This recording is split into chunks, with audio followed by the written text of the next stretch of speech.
The manhwa opens with someone shouting at the female protagonist, questioning who goes to college just to farm and whether all the support given to her was meant for this. The protagonist attempts to explain herself, asking what is wrong with her choice and reminding them that farming represents the future strength of the country. However, her words only fuel her mother's anger, as her mother dismisses the idea entirely, declaring that she does not care about such matters and questioning why the future of the country should concern her daughter at all.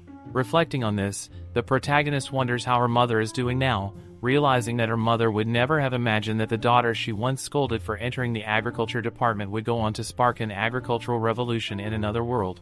The scene shifts to a grand setting filled with sparkling chandeliers, beautiful flowers, and vibrant colors. Elegantly dressed people in gowns and tuxedos fill the hall, creating an atmosphere of luxury and celebration. At the center of it all stands a man glaring intensely at her. In this moment, he declares that he intends to break off their engagement.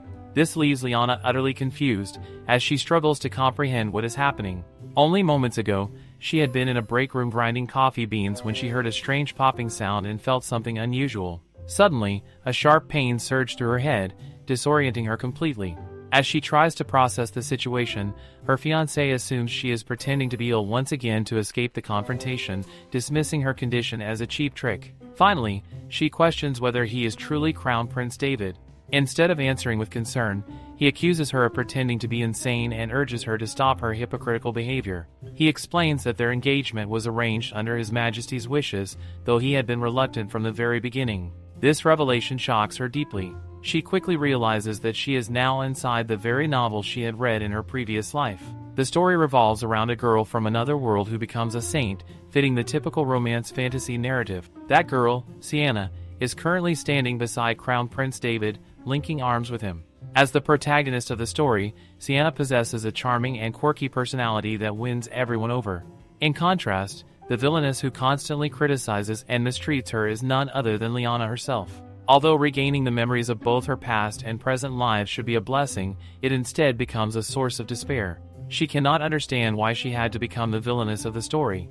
Even with her memories restored, she feels powerless to change the course of events. This moment marks the beginning of her downfall as Liana Vance. However, something feels off to her. She recalls that in the original story, her engagement was broken due to her repeated mistreatment of Sienna. Yet, at this point in time, she has not insulted Sienna, mocked her lack of etiquette, or ridiculed her for wearing the same dress. Despite this, Crown Prince David proceeds to call off the engagement. Furthermore, this day is supposed to be her 20th birthday, the day she was meant to receive a proposal from him. Instead, everything collapses before her eyes. Later, inside a carriage, Liana is overwhelmed with frustration and despair. She questions why her memories had to return at such a critical moment. With the engagement already broken, she feels that there is nothing left she can do to alter her fate. It seems inevitable that she is doomed. Upon returning home, her father reacts with anger and disappointment, calling her disgraceful. When she tries to speak to him, he coldly declares that he will erase her name from the family. He offers her one final chance to say anything she wishes, as this will be the last time she has such an opportunity. In the original story, Liana stubbornly resisted at this point, ultimately provoking her father's fury and being cast out onto the streets. But now, with the knowledge from her past life, she understands the harsh reality of this world. Living without money is nearly impossible. Medical care is extremely expensive, and commoners often have no choice but to rely on shamans, whose treatments are crude and unpleasant. She remembers clearly that without money, one cannot even afford to fall sick. Determined to avoid such a fate, she abandons her pride. She clasps her hands together and begins rubbing them nervously, begging her father not to throw her out. She promises to live quietly and behave properly from now on. Despite her desperate plea, her father merely smiles coldly before ordering the knights to remove her immediately. Without hesitation, the knights carry out his command, and just like that, Liana is thrown out of her home. In the span of only a few hours, her entire life crumbles. Standing alone, abandoned and helpless, she realizes that everything she once had is gone. Overcome with grief, she cries out for her father, but her voice is left unanswered. She can clearly see that she is completely ruined. Overcome with desperation, Liana cries out to her father, realizing that she has suddenly become a commoner. She cannot comprehend how she is supposed to survive in such a penniless state. For a moment, she considers clinging to the door, wondering if she should keep waiting there until someone opens it again. As she struggles with these thoughts, someone calls out to her, urging her to come their way. Turning toward the voice, she sees her nanny standing nearby, accompanied by a large carriage. Confused and slightly hopeful, Liana asks where they're going and whether her father might have arranged a place for her. For a brief moment, she wonders if her desperate tears may have softened his heart after all. However, her nanny quickly dispels that hope, explaining that the master had only ordered her to send Liana away.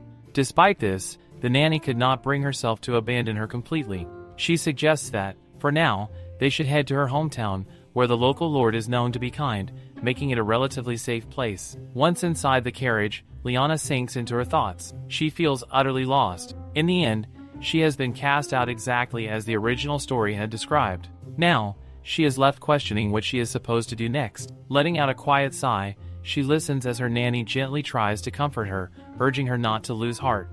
The nanny believes that the master understands it is not truly Liana's fault and that this may simply be a temporary measure, a way to keep her hidden until public opinion settles. However, Liana cannot bring herself to believe such reassurance. In the latter part of the novel she once read, her character does not appear again. To her, this suggests that this moment marks the true end of her story. She imagines a grim possibility that after being cast out without money, she might have fallen ill and died alone in some forgotten place. The thought sends a chill through her, as she realizes how horrifying such a fate would be.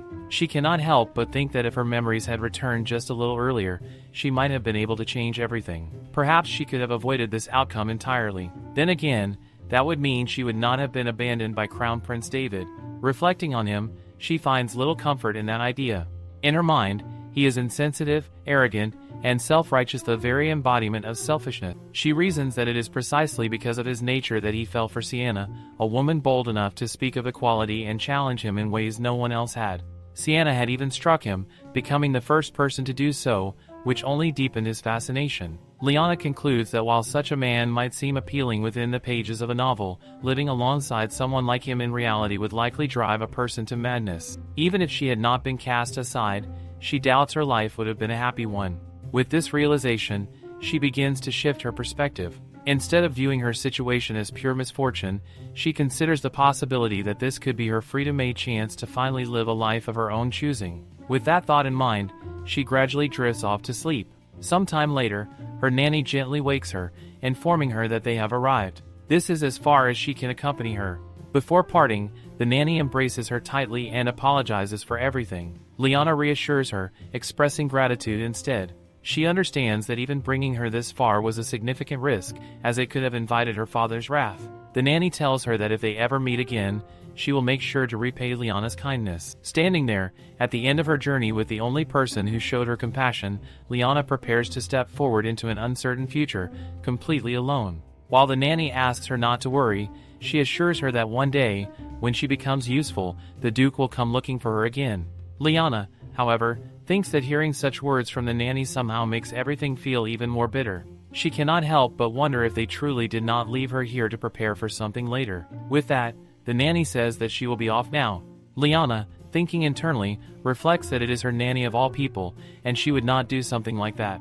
Perhaps she has simply become too sensitive because of the broken engagement. She decides that she will try to think positively. At the very least, she has managed to avoid sleeping on bare ground, and that alone is something worth acknowledging. However, when she opens the door, she is immediately taken aback, wondering what exactly she is looking at. She knows that the nanny went out of her way to help her, but honestly, the condition of this house is simply too much to accept. She now looks like a complete beggar. Once, she was born with a silver spoon in her mouth, and yet, in a single instant, everything has come to this. A drop of water suddenly falls onto her, and it is unbearably cold. She looks around, realizing that this is what real life is like. Life is a battlefield, the house is nothing but a wreck, and she does not even have food to eat. Even so, she refuses to sit there and starve to death. A few months later, someone is heard saying that someone is actually living in their rundown house. They claim that it is the Duke's daughter, yet the man admits that he has not seen even a trace of her. The woman beside him suggests that she might already be dead. However, they soon notice a chicken, and as it is being chased, they assume that she must still be alive. At the same time, they begin to wonder if that chicken looks like one that had run away from their own place. Meanwhile, Liana peeks from the side, thinking about what they mean by calling it their chicken. In her mind, anything that comes onto her land now belongs to her, and there is no way she is going to give it up. It is her precious source of protein. If anyone were to ask for the chicken, she would firmly refuse. However, before she can even think further, the girl with the woman points out that there is a person over there and questions whether that shabby-looking figure is truly a lady. The mother, in response, admonishes the child for speaking in such a manner about a lady and urges her to apologize quickly. Liana, feeling utterly embarrassed, gathers herself and asks them if they would like to have some sweet potatoes, not knowing what else she should do in such an awkward situation. Fortunately, the climate here is quite similar to what she was used to back in Korea. In other words, it is perfect for stable crops. The plants here are familiar to her, and she makes use of that knowledge. She takes out a sweet potato and eats it, and she also gives one to the guest who arrived earlier. The man, upon eating the sweet potato, reacts with astonishment and wonders if such delicious things truly exist in the neighborhood. This reaction causes Liana to question whether he genuinely does not know about it. The man insists that it is exceptionally good and asks if he can have another. She allows him, of course, but then curiously asks how much apples cost here. He replies that apples are sold for 3 gold coins. She acknowledges this calmly, but then a spark appears in her eyes as she realizes something important. She concludes that nothing in this world comes for free, and therefore her stewed sweet potatoes will be sold for 6. It has already been 4 years since she arrived in this area. While someone is working in the field, they point toward her and remark that the red-roofed Liana has adapted at an astonishing speed and has achieved so much. Of course, her success has not come easily. 2 years earlier, someone had pointed out that relying on sweet potatoes alone would not be enough and that she needed to decide on a new crop. Reflecting on that, she remembers how the villagers sell apples the moment they ripen. She then resolves that the next big venture she will pursue will be Apple's beautiful apples. In her mind, she criticizes the people around her, believing that they do not understand the first thing about farming. She questions whether they realize how much hard work and knowledge are required to grow perfect apples. However, she also knows that such effort yields extraordinary results. When people see her apples, they are overwhelmed to the point of tears, as they have never witnessed such large and beautiful apples in their lives. Liana takes pride in this, confidently acknowledging that she is indeed quite the farmer. However, one of the villagers suggests that such a magnificent apple deserves to be offered to the lord of the land.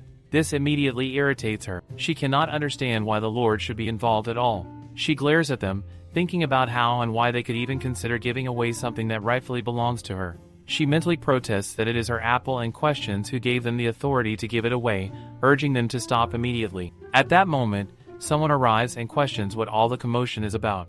One of the men respectfully presents the apple and asks the lord to take a look. Liana is surprised to discover that the lord is actually an elderly woman. The lord examines the fruit with disbelief, questioning whether such an enormous object can truly be an apple and wondering what kind of magic could have produced it. Liana confidently responds that there is nothing mysterious about it, asserting that she is simply a genius farmer.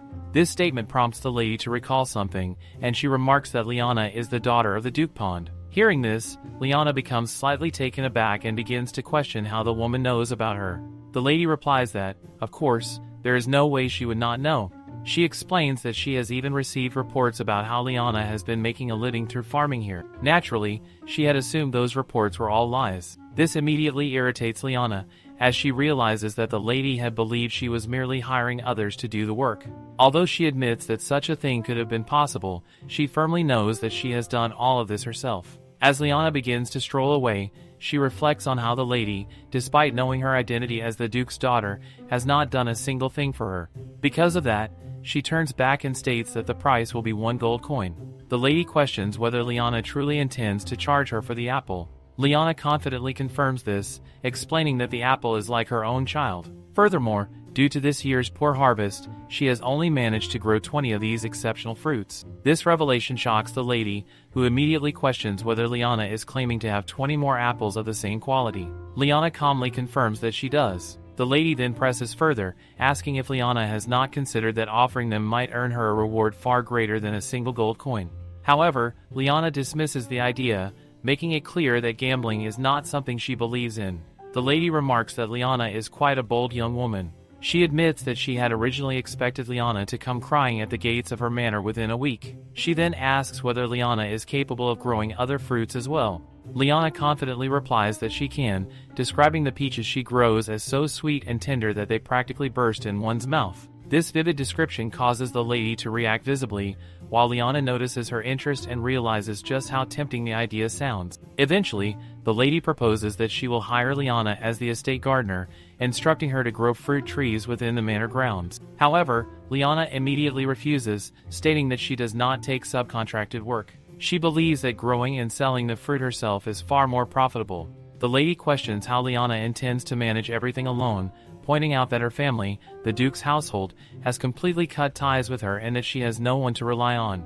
In response, Liana explains that this is precisely why the lady should invest in her. She expresses that she would appreciate it if the lady offered her protection, as someone without powerful backing becomes an easy target once they gain wealth. The lady, impressed by her audacity, acknowledges her confidence. Ultimately, she decides to trust Liana and instructs her butler to provide whatever Liana requests. She also orders that all the apples be collected from Liana's house, ensuring that not a single one is left behind. As a result, Liana sells all her apples for no less than 20 gold coins. The following year, she grows peaches that fetch an even higher price. Soon, her fruits become so famous that neighboring lords begin competing for them through offerings, sponsorships, and purchase deals. She expands her operations by buying land, hiring workers, and raising livestock. At this point, she considers her life a resounding success and feels completely satisfied. Later, the lady remarks to Liana that, now that she thinks about it, the Crown Prince David, whom Liana had so bluntly rejected, has recently gotten married. She wonders if Liana feels any curiosity about the rest of his story, noting that had he not been so fickle, Liana might have become queen. However, Liana shows no interest at all, as she values farming far too much to concern herself with such matters. It appears that her second life will conclude as that of a successful farmer. On this particular day, the harvest is even greater than the previous year. She plans to sell a portion of it to neighboring villages, while another portion she intends to share with the elderly Lady Lord. As she reflects on what she should cultivate next, she suddenly trips and falls to the ground. Confused, she looks back to see what caused her fall. To her surprise, she notices perfectly straight lines etched into the ground, forming elegant and flowing curves that resemble a hoe. She wonders why such a rare tool is present here, as she had believed she would never encounter one. In this world, everyone uses flower spades for farming, which makes her question why they would rely on such impractical tools when something far more efficient exists. Suddenly, the hoe begins to glow. Then, to her astonishment, it addresses her directly, asking whether she is its new master. Liana wonders if the tool had spoken in her past life, she would have been utterly shocked. However, in this world, magic is not unusual. Having perfectly adapted to this new life, she is not too surprised. Moreover, she cannot ignore this precious talking tool that she has found after 4 years. Without hesitation, she acknowledges herself as its master. Suddenly, the hoe begins to glow, and a mark is sealed onto her hand, signifying that a contract has been established. As she looks back at it, the tool transforms into a sword and introduces itself as Sam, stating that she should consider it an honor to be his 10th master. Liana immediately feels that something is wrong. She is certain that she had only picked up a simple hoe, so how could it suddenly become a sword? She is also confused about this claim of being the 10th master. Lewis explains that recounting the full history of his creation would be far too long, even requiring 10 handkerchiefs to endure the tale, so he keeps it brief. This only makes Liana more curious about the so-called Britannia stone. Lewis continues by revealing that he is a sword forged by the god of abundance over 3 days and nights. Abundance resides within him, which is why many have coveted him. However, he describes himself as a very clever sword, one who has only allowed himself to be wielded by those destined to become empress. After 9 such masters, he had grown weary. More and more unqualified individuals sought to claim him, so he eventually hid himself in a humble form. Liana questions whether he is implying that the hoe she picked up was actually him. She finds it difficult to believe that she has encountered something so bizarre, and she wonders if there is any way to undo this situation. Lewis immediately insists that his master has recognized his true worth, even when he was hidden in such a modest form. He praises her for possessing eyes that can see beauty even in something as simple as a flower blooming in the mud. Internally, Liana reflects that she had merely picked it up because it was a hoe. Lewis continues, declaring that she possesses the qualities of a ruler and should receive his blessing. Liana, however, insists that he is mistaken, as she considers herself nothing more than an ordinary farmer. Lewis responds that her identity does not matter. Liana counters his argument by reminding him that he himself claimed to have remained hidden for a long time in search of a proper master, so he should have chosen someone brave, wise, and ambitious. Lewis remains firm, stating that she possesses wisdom and humility, which are enough for him to recognize her as his master. Meanwhile, Liana simply wishes to return to tending her farm, finding the situation stubborn and troublesome. Eventually, she decides that it does not matter. A talking sword in a fantasy world is not such a big deal. Since she has no family and often feels bored, she resolves to treat Lewis as a conversation partner for now. She agrees that they should get along. Lewis expresses his desire for her to live a long life and keep him content until she reaches her grave, which Liana internally feels is a bit excessive. The scene then shifts to an old granny who mentions to Liana that something strange has been happening in the territory lately. Liana wonders what could be so unusual. The old woman explains that the trees and grasses have suddenly begun to grow exceptionally well, and even the Hoya plant in her office has bloomed for the first time in 7 years, which she finds astonishing. Liana attributes this to good sunlight and favorable weather, suggesting that perhaps divine intervention is at play, though she considers it one of those natural occurrences that simply happen from time to time. However, the old granny continues, noting even stranger events. Whenever a dog gives birth, there are always 8 puppies, and when hens lay eggs, they consistently produce double-yolked eggs. People have even started searching for normal eggs without double yolks for amusement. This leads the old granny to reflect deeply, wondering if all of this is not, in fact, very strange. Liana insists that everything is simply too good to be abandoned and believes that she is merely a kind person. However, the old granny finds the situation increasingly suspicious. No matter how much she thinks about it, everything feels unnaturally strange. Meanwhile, Liana reflects internally that if she were in the old woman's position, she would simply feel grateful. Still, she cannot ignore the fact that the old granny is cautious by nature, yet she had trusted Liana almost immediately. Eventually, the old granny notices the bandages on Liana's hand and asks why she is wearing them and whether she is injured. Liana hesitates, wondering how she should explain the situation. She casually replies that she is not hurt at all and explains that while walking around the farm earlier, she picked up something strange. This immediately alarms the old granny, who anxiously asks if she has suffered from metal poisoning and urges her to take care of it quickly, warning that it could be fatal. Liana tries to reassure her, insisting once again that she is not injured. She explains that she has only acquired a strange tattoo, something she never even wanted. Finally, she reveals the mark to the old granny. The old granny responds calmly, telling her that it is fine and instructs her to wrap it up again. However, almost immediately afterward, she complains of a sudden headache and asks Liana if she could leave for the day. Liana departs, feeling uneasy. She wonders whether it is right to leave the old woman alone just because she is unwell. Concerned, she decides that she will bring her some fresh vegetables the next day. When Liana returns home, she finds Lewis waiting for her, clearly upset. She asks him why he seems so angry. Lewis is furious, accusing her of shamelessly coming back after using another sword. This confuses Liana, as she cannot imagine who would use a sword like him to cut melons. She tries to explain that she could not carry a weapon in front of the Lord, so she had no choice but to leave him behind. She reasons that it would have been worse if he had ended up in the hands of a guard or abandoned on the ground. However, Lewis refuses to accept her reasoning, declaring that no human should treat him in such a manner. In an attempt to calm him down, Liana begins to praise him, speaking sweetly about his qualities. Lewis encourages her to continue, which makes her feel that the sword's behavior is rather unusual. She then picks him up and promises that next time she will carry him by her side and proudly boast about how impressive he is. Lewis asks if she truly promises, and in that moment, Liana cannot help but feel that he resembles a living being. She wonders whether something like him could truly possess a soul. Not only can he speak, but he can also change his form freely and even emit light like a lantern. Despite everything, she still considers the hoe to be the most practical form. Changing the topic,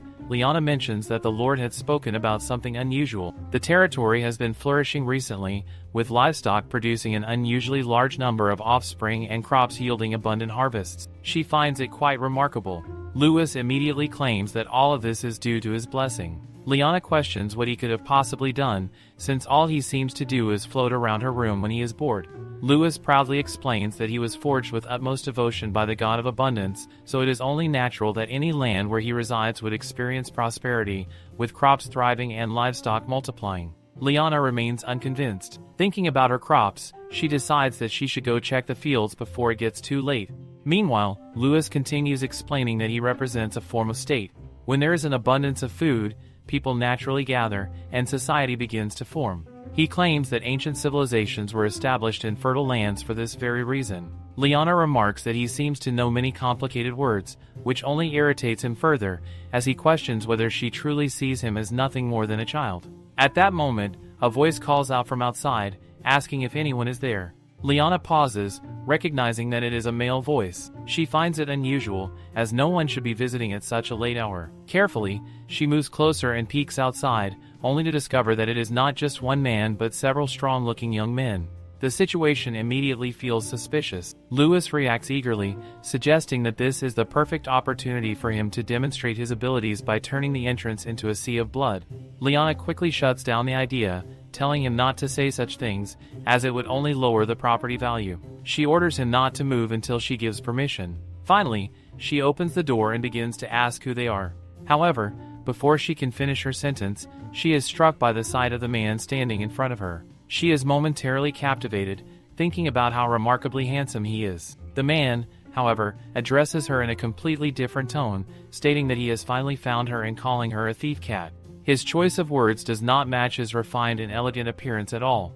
As she continues to stare at him, somewhat mesmerized, she suddenly feels a sense of familiarity. She questions him, wondering if he is, in fact, her little kitten. Someone expresses the desire for a divorce, yet the king firmly tells the empress that no such precedent exists. The emperor, however, responds calmly that if it has never happened before, then this can simply be the first time. This bold statement leaves the king stunned, questioning what exactly she is implying. The empress, unfazed, explains that she could become the first example in many different regards. For instance, she could be remembered as the wife who could not endure the tedious divorce proceedings and ultimately murdered her husband. Returning to the present, the old lady reflects on how she once believed her existence had been completely forgotten after those events. However, the man from before appears again, greeting her warmly and expressing his relief at seeing her in good health while addressing her as his grandmother. He is none other than the emperor himself, Carmine. The grandmother responds in kind, but Carmine tells her there is no need for such formalities, reminding her that she is his grandmother after all. Despite this, she firmly replies that she abandoned such familial ties on the very day she declared her divorce at the Grand Cathedral, and therefore His Majesty should address her as Lady now. Carmine then mentions that he enjoyed the fruit she had sent, though he had been unaware that it was grown with blessings. The old woman internally reflects that her only intention had been to send Liana some beautiful fruits for her children, yet things had turned out in an unexpected way. She calmly explains that it is all a misunderstanding. Carmine questions this, asking whether it is the kind of misunderstanding that conveniently appeared at the same time her presence vanished from the imperial palace after her divorce. He further challenges her by implying that such unusually bountiful harvests could not possibly be unrelated, questioning if that is truly what she is claiming. The grandmother reassures him that she has nothing to be ashamed of. She reminds him that he knows very well that she left everything behind in the imperial palace that day, including the royal family name. Carmine then asks about the sword's whereabouts. She replies that she is not the one who possesses it. When he presses her on what she means, she explains that a villager has formed a pact with the sword. Carmine reacts with disbelief, almost amused, questioning whether she truly expects him to accept such a claim. The old woman remains resolute, stating that he may interrogate her as much as he wishes, but the truth will not change. She declares that the one who holds the sword is named Liana, and that she is merely an ordinary farmer. Soon after, Carmine stands directly before Liana. She questions whether he is certain he has come to see her, and he confirms that he has. This causes her to think that he does not appear to be an ordinary man. Despite that, he has been polite, and she cannot help but notice that he just called her a kitten, or rather, a cat. Being addressed in such a way by such a handsome man unexpectedly aligns with something she once imagined as part of her own little dreams. She decides that she will hear him out, but only outside. She trusts that he is not the type of ruffian who would intrude into a home where a woman lives alone. This remark provokes a reaction from the knight accompanying Carmine, who raises his voice at her. However, she firmly rebukes him, stating that he should not behave so shamelessly as to arrive unannounced at such an hour and then demand hospitality. Before the knight can escalate the situation further, Carmine intervenes and orders him to stop. This moment leads Liana to think that he must be someone of considerable importance. She wonders what exactly he could want from her, whether it is her farmland or perhaps her farming techniques, but she resolves not to be easily deceived by whatever he says. Carmine then reveals that he has come to retrieve the sword, claiming that he is its rightful owner. This causes Liana to question Lewis, asking if that is true and whether he already has another master. Louis immediately denies it, insisting that such a claim is false and declaring that she is his only master. Liana, however, scolds Louis for what appears to be blatant two-timing, unable to reconcile his words with the situation unfolding before her. Louis immediately begins to argue back, insisting that he never said anything of the sort and questioning why she would assume he is two-timing her. Liana, however, responds that it is because of the way Carmine presents himself, which irritates Louis. He demands to know since when she has cared so much about appearances. Carmine, observing this strange exchange, finally questions whether she is actually speaking to the sword. This makes Liana inwardly question how its supposed master cannot even recognize such a thing. Carmine then clears his throat and states that he is indeed aware that the sword possesses a will of its own. Liana acknowledges that he is correct, describing the sword as quiet and reserved. However, she also points out that Louis is clearly lying about Carmine being his master. She grows suspicious and demands to know what Carmine truly wants from her. She warns him firmly that if he lies even once more, she will refuse to open her door to him again. At last, Carmine introduces himself properly, stating that his name is Carmine and that he is the grandson of Lady Aurelian. Liana responds that she does not know anyone by that name. Carmine then explains that Lady Aurelian is the governor of this region. Upon hearing this, Liana suddenly recognizes the name and recalls that she has been having tea with her for years, affectionately calling her Granny. Carmine clears his throat once more and begins to explain the truth. He reveals that the sword is a deeply treasured artifact, one that can only be wielded by the head of their family. When his grandmother divorced and left the imperial household, the sword vanished along with her. This realization makes Liana think back, understanding why he had immediately called her a kitten earlier. In her mind, she concludes that the sword is nothing more than a troublesome burglar that secretly ran away, and because of it, both she and Granny have been treated like criminals. Carmine assures her that she will be generously rewarded if she returns the sword. Liana admits that she more or less understands the situation, but before she can finish her thought, Louis suddenly begins to cry. He pleads desperately, declaring that he will not leave her and that he intends to stay by her side until her hair turns white.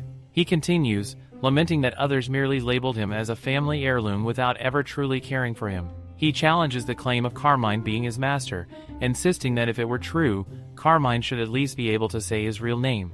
Liana agrees to this and relays Louis's demand to Carmine, asking him to state the sword's true name. Carmine appears confused at first and instead provides a nickname. Liana then tells Louis that Carmine does, in fact, know his name. This causes Louis to protest loudly, pointing out that Carmine only mentioned a nickname and that she herself was the one who used it in front of him. Liana dismisses this by saying that an ordinary person could never memorize Louis's full name anyway.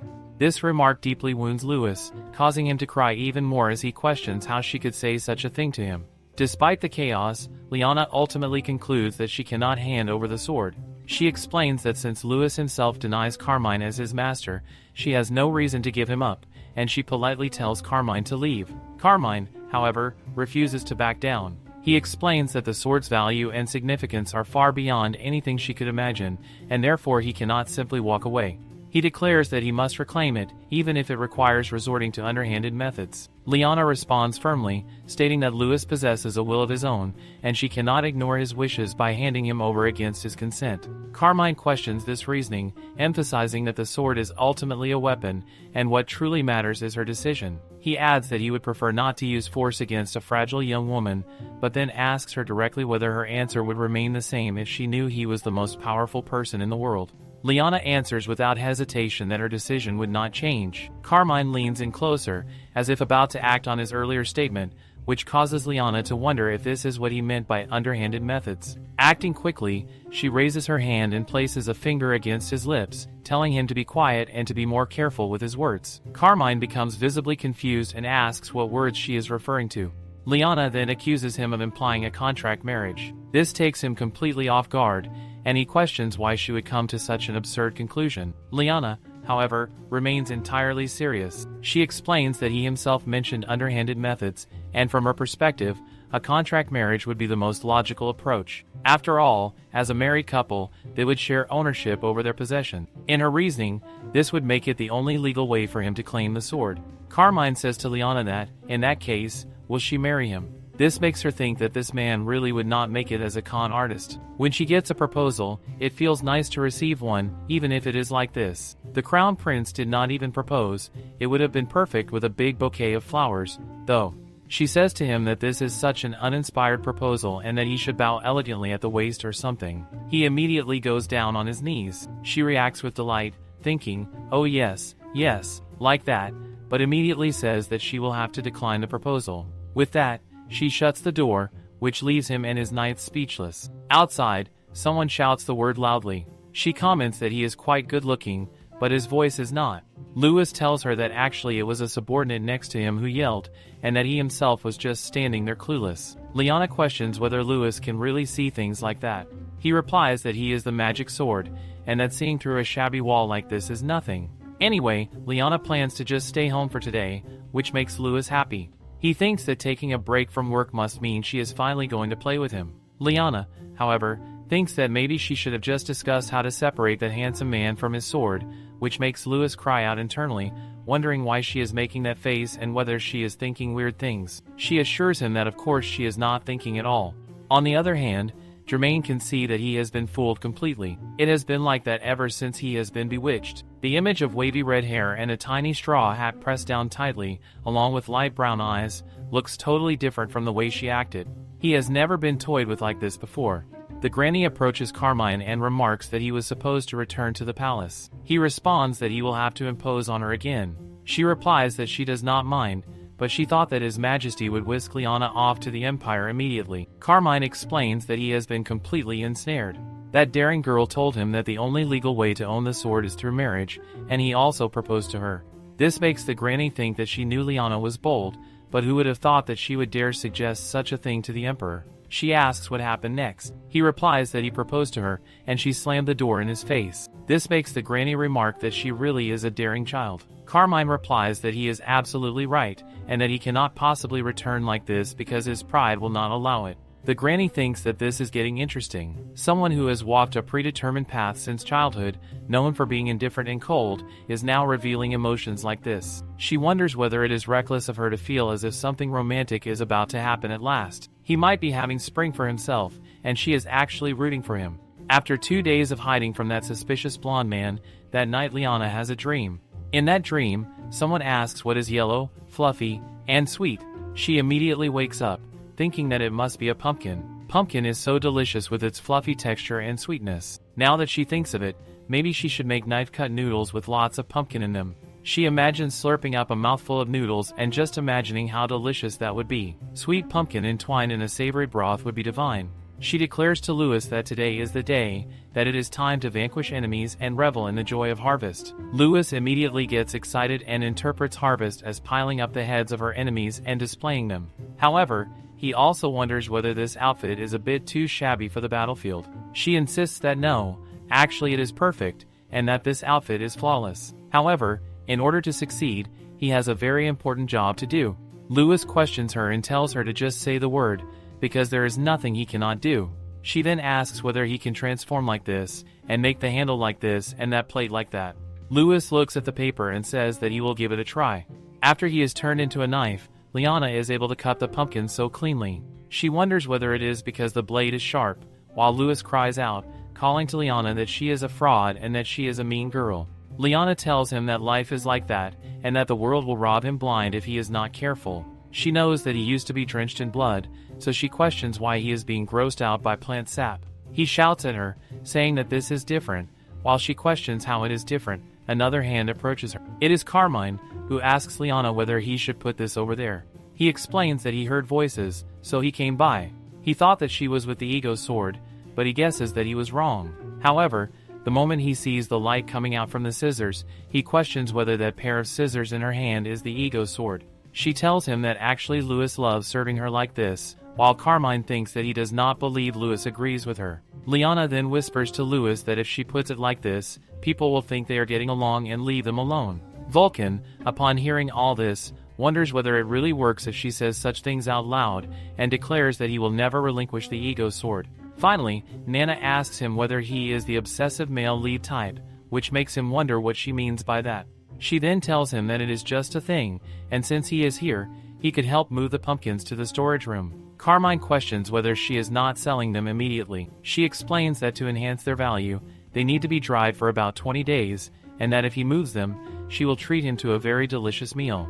It is a dish praised like a mountain feast. Finally, the dish is presented to him, and Carmine questions what this is, wondering whether commoners in this area eat things like this. Liana tells him that it is something only her household makes. She asks him how it tastes and whether it is delicious, mentioning that she is even considering starting a meal kit business with it. Carmine eats it and notices that the soup is thick and salty, but he cannot stop eating it. It is so addictive. This makes her boast proudly, saying that that is the charm of pumpkin knife-cut noodles, and she encourages him to eat a lot.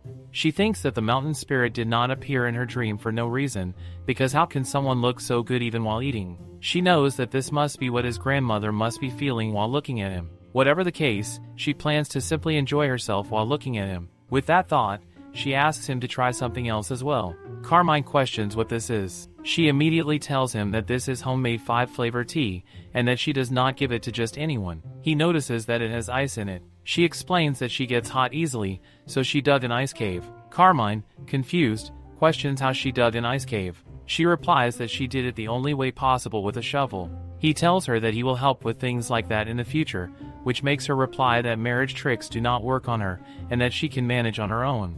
There is no need to ask for help with something she can do herself.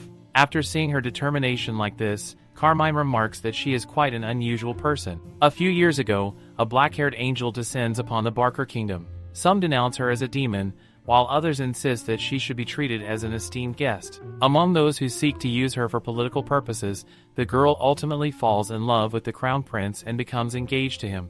But now, the crown princess of the kingdom, Sienna, shouts, asking David to talk to her. She declares that life does not end simply because one falls in love, after all. Crown Prince David looks at Sienna and internally thinks that there was a time when that face seemed nothing but lovable. He tells Sienna that he is sure he told her not to let anyone into the office. Sienna shouts at him, telling him not to take it out on others, because this situation exists entirely due to him avoiding her. David questions what she just said. Sienna demands to know why he keeps avoiding her, adding that she cannot even remember the last time they had a proper conversation. David coughs slightly and questions whether she truly wants to have an honest conversation with him. He recalls that last time she was angry because he danced with a lady, and before that she was upset because he did not give her the mermaid tear she wanted. He then asks what it is today, and what she has come to be angry about now. Sienna becomes furious and insists that those incidents were all his fault. She points out that he said that lady was going to become his concubine, and that the mermaid tear by now is probably hanging around the neck of the princess from a neighboring kingdom. She demands to know whether he thinks she was upset without knowing the truth. David sighs and questions how many times he has to explain this to her. He states that for a king, the queen's position is a very important political tool, but he planned to give that position to her, and asks whether that is not enough. This makes her declare that it is a cowardly excuse. She says that she has no one but him, no family, no friends, no one else in this world but him, yet he piles up concubines like mountains in the name of politics. David questions what reason could be more important than politics to a king. She shouts that this is just another excuse, and that in the end he is only proving that he is an incompetent crown prince. This angers David so much that he begins to shout. He orders his men to escort the crown princess out immediately. She turns toward the men and tells them not to make her laugh, questioning how this can be considered a serious conversation. She demands that David hurry up and give her an explanation. Regardless of her protests, the knights grab her to take her away. She shouts at him, wondering what all of this is, reminding him that he was supposed to be a devoted man who swore eternal love, yet now he has an armful of concubines. She reflects that this did not happen in the novel. A serious conversation only works when the other person is willing to listen. All of this stems from the fallout with Duke. The cathedral tried to strengthen its divine authority by enshrining Sienna as a holy maiden. To counter this, they rushed into breaking off his previous engagement and arranged his engagement with Sienna instead. However, David honestly thought the Duke would at least beg him to accept Liana as a concubine. Instead, the Duke disowned his daughter, calling her a disgrace to the family and garnering public sympathy. He never imagined that the Duke would actually cast his daughter aside like that. Not only was the position of crown princess suddenly taken from her, but noble support poured toward the Duke, who had no choice but to dishonor his daughter. With that backing, the Duke joined the second prince's faction, threatening the line of succession. Above all, David remembers that Liana never acted like this. He never thought there would come a day when he would miss her. He asks his lieutenant about Liana's current situation and whether they have found out anything. The lieutenant replies that they have searched the duchy thoroughly but have not even found a trace of her. David thinks that they were only supposed to pretend to cast her out, but he wonders how a woman who only knows embroidery is supposed to survive as a commoner. This makes the lieutenant think that such words are not something he should be saying. In any case, Sienna's usefulness ended the moment they got engaged, so there is no need to keep her as the crown princess. On the contrary, David considers that if Liana were reinstated as crown princess, the duke would return to his side, and Liana, who has been cast out of her family, would also welcome it with tears of gratitude. This thought makes him snicker as he orders his men to find Liana quickly. On the other hand, Carmine thinks that Liana is such a strange woman. He wonders what she is trying to do with arms that look like they might snap if gripped too tightly, and on top of that, an ice cave. One of his men looks at him and questions what is wrong with him, noticing that he has been quiet for a while. Carmine asks his man whether he knows how to store ice. His man replies that, normally, one would keep it in a freezer. Carmine responds that this is usually the case, then wonders aloud how much a freezer costs. He considers that such an item might not be something one can buy even with money, since it can only be maintained by visits from the magic tower. Carmine questions how ordinary people obtain ice, realizing that those around him do not seem to know much about the livelihood of common people. He concludes that he needs someone who can offer more practical advice, someone like Liana. As he thinks this, he suddenly sees that she is actually standing right in front of him. He questions what she is doing there. She immediately shouts at him, declaring that she should be the one asking that question. She wonders whether he expected her to come here. Carmine replies that he lives here, so in that case, she must have come looking for him. She immediately questions why she would do such a thing and clarifies that she is here to meet his grandmother. Suddenly, she notices a scratch on his handsome face. She remembers that he was standing under the scorching sun yesterday without a hat, and now he has a burn. She thinks that she has been keeping something for situations exactly like this. In her mind, she recalls that wounds like this heal quickly with recovery potions, but she decides to tell him not to waste money on a recovery potion. While he is observing her, he notices the symbol on her hand and begins thinking that it looks like the mark of the owner of the ego sword. Meanwhile, she moves closer and puts something on his face while asking what he is thinking about. Carmine notices that whatever she applied feels quite refreshing. She explains that it is aloe vera, which is perfect for burns because of its cooling properties. She also mentions that there is a plant in his grandmother's greenhouse that looks similar, called agave. She admits that she does not know much about that plant yet, so she plans to compare them later. Carmine remarks that common folk seem to develop such practical wisdom in order to survive. She laughs slightly and says that he must be someone important, judging by the way he speaks. Carmine then questions whether her parents passed this knowledge on to her.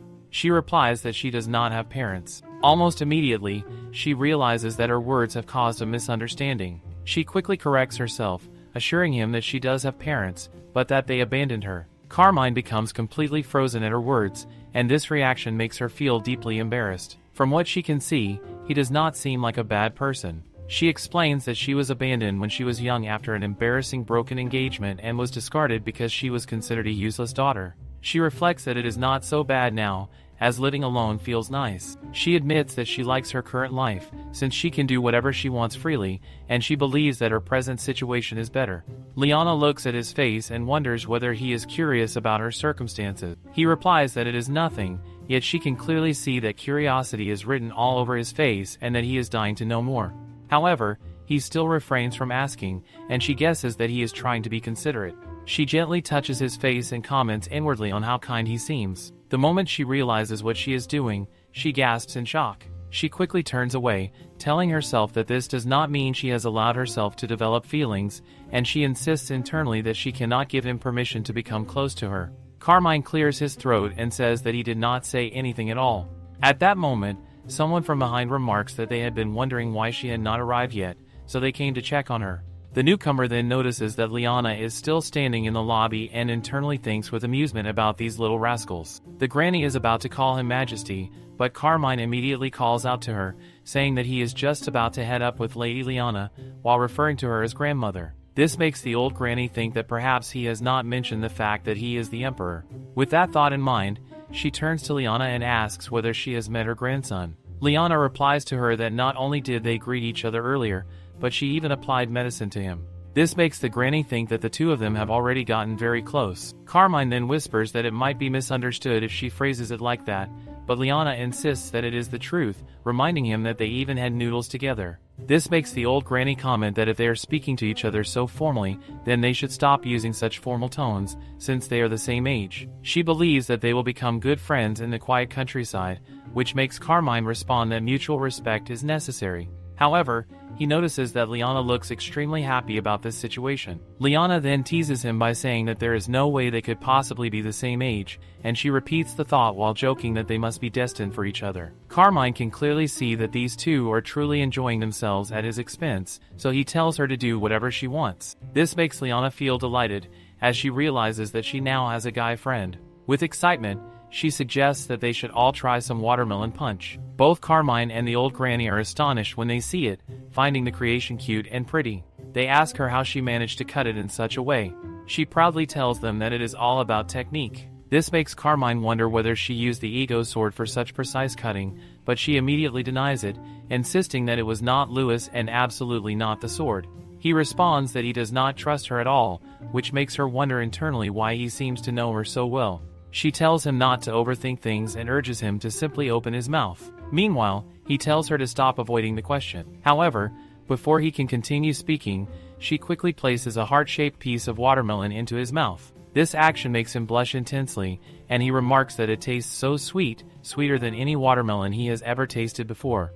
At first, he thinks that perhaps it is just the setting that makes it taste better, but he soon realizes that the quality itself is definitely different. He wonders whether the difference comes from farming methods or from the people of the empire. Before meeting her, he had only thought about strengthening royal power by driving out nobles who targeted the throne, and he had never given serious thought to the lives of commoners. Until now, he has never considered how the food he eats is actually made, and the realization makes him feel ashamed. Moreover, thinking back to the time of the party, he asks her what a certain drink is. She tells him that it is grape juice, made from leftovers, and asks whether he would like to try it, assuring him that it is extremely delicious. This makes him remark that leftovers usually have poor market value. Liana replies that just because something has low market value does not mean it is bad. She explains that the love and effort poured into it remain the same.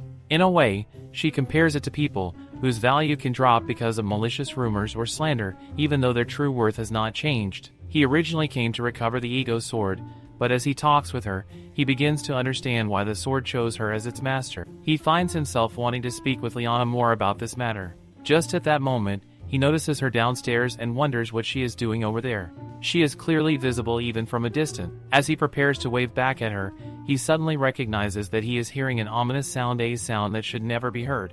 Even if he hears it, he knows that he must not acknowledge this sound. On the other hand, Liana says that this is why she likes grandmother salmon, ham, and so many spices. She packs them all, and she always praises her cooking generously, so how could she not visit?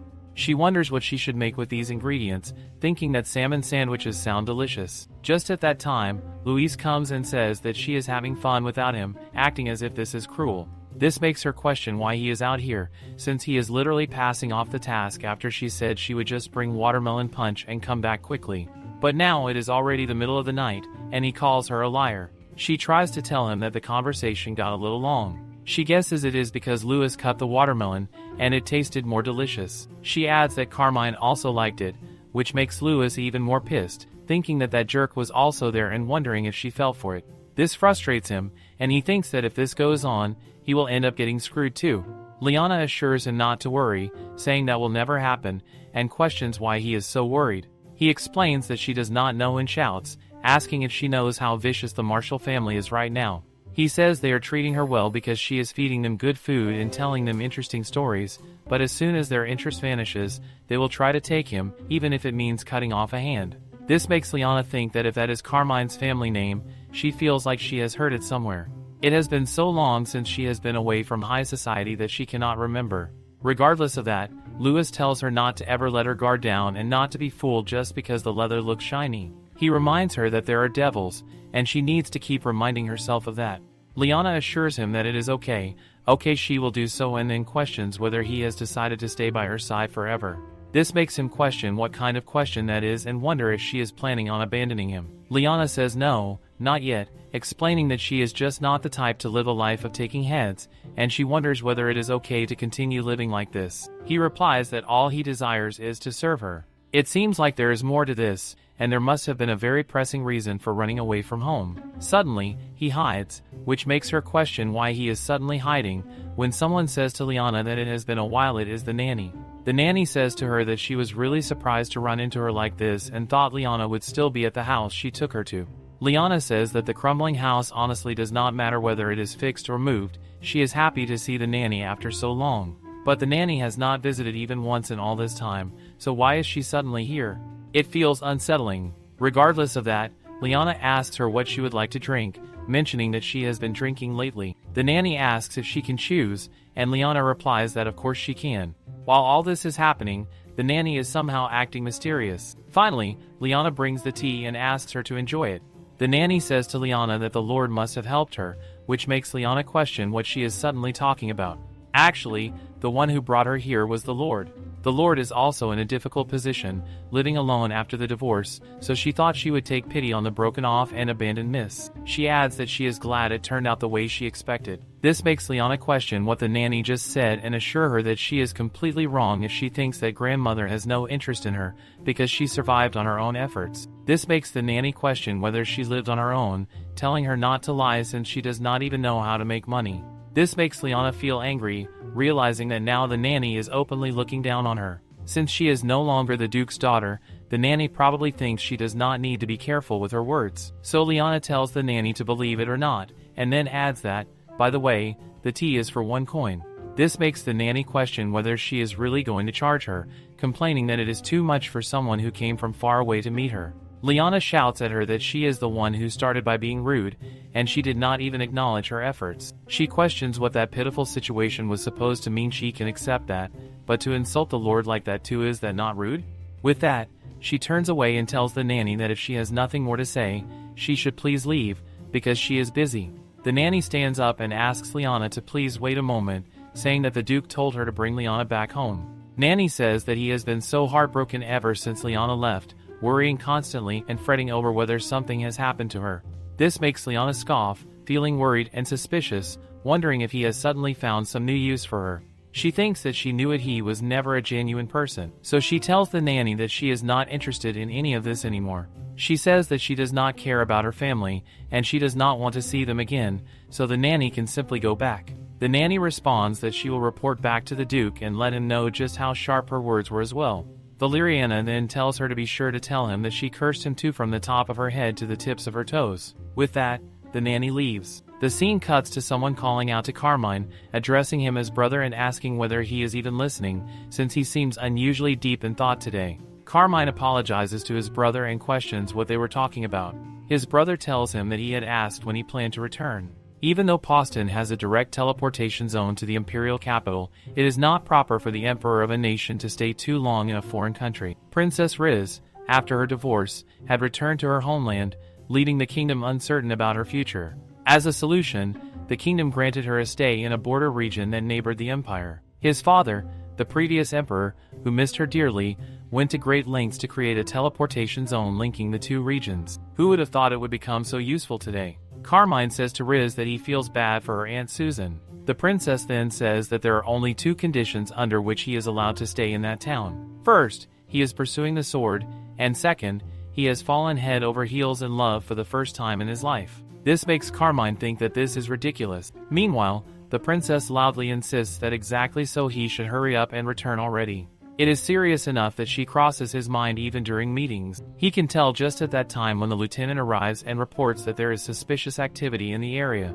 At first, certain individuals are seen visiting Liana's home, and now they seem to be actively watching her. Additionally, a few days ago, a commoner woman visited her, and it appears that she is connected to the group observing her. He wonders what they could possibly gain by spying on her. According to his grandmother, it seems to be related to her former fiancé. He recalls that Liana once told him that when she was young, she went through a disgraceful broken engagement. This thought makes him extremely furious, as he cannot believe that the man has the nerve to show up now after tossing her aside so easily, especially now that she is finally thriving as a farmer and has found a path of her own. The lieutenant asks what he intends to do and where he is planning to go. Carmine immediately replies that he is going to protect Liana. They did agree to be friends, yet he wonders whether friends usually deal with their friend's ex-fiancée. Still, he cannot understand why he feels such intense anger about this situation. To justify his actions, he reasons that if she were to be kidnapped, the sword might be taken as well, so he decides that he is going to assess the situation. This makes the lieutenant think with admiration that he possesses such noble intention. He also understands that if that wretched man is planning to forcefully take Liana back now, or worse, if he has realized her value only to beg for a return in tears, then the situation could become dangerous. On the other hand, Brianna appears strong, yet he wonders whether she might have been quietly struggling with loneliness. Even so, he firmly decides that there is not a chance he will allow anything bad to happen. Finally, he reaches her house and informs the lieutenant that he will go inside to check the situation while the lieutenant secures the perimeter. The surroundings are quiet, which makes him wonder whether she might have already left with the man. Suddenly, he hears a scream from inside. He immediately opens the door and calls out for her. Liana urgently shouts for his help and tells him to come quickly and hold the slab. After the roof is fixed, she thanks him sincerely, explaining that the house is 85 years old and that she renovated it herself. However, one corner of the ceiling had rotted wood, and bugs began crawling out of the decayed section, which she found extremely disgusting. She explains that she already tore out the damaged part of the ceiling that contained the bugs, and now there is nothing to be afraid of. Carmine insists that it is not as if he was scared or anything. Since Carmine is already present, Liana begins to wonder whether she should ask him to help with a few additional tasks. He is tall and probably strong, and she still needs to rehang the attic door. Carmine questions whether she usually handles all these repairs by herself. She replies confidently that of course she does, because if she does not, then no one else will. Carmine suggests that she could hire a carpenter. However, she explains that the area is a complete countryside, and there are no professional carpenters available. Even if there were, she would feel uncomfortable inviting someone into her house since she lives alone. Still, she reassures him that she has been managing just fine. She has become quite skilled at handling repairs after living on her own for so long. She remarks that he should have seen the rundown place where she used to live, which was practically falling apart. She had patched the roof with straw and built fences herself, and that was how she managed to survive until now. The thought frustrates her, as she feels that someone seemed almost jealous that Liana is doing well, and she suspects that the nanny would act all sweet and flattering if she were struggling instead. Carmine calls out to her and questions her about the hammer. She reacts with surprise when Louise suddenly begins shouting that she should not laugh, complaining that he is being treated like a hammer and used like a mere tool. Liana responds in confusion, wondering what he is talking about, because she only uses him for important tasks that truly matter.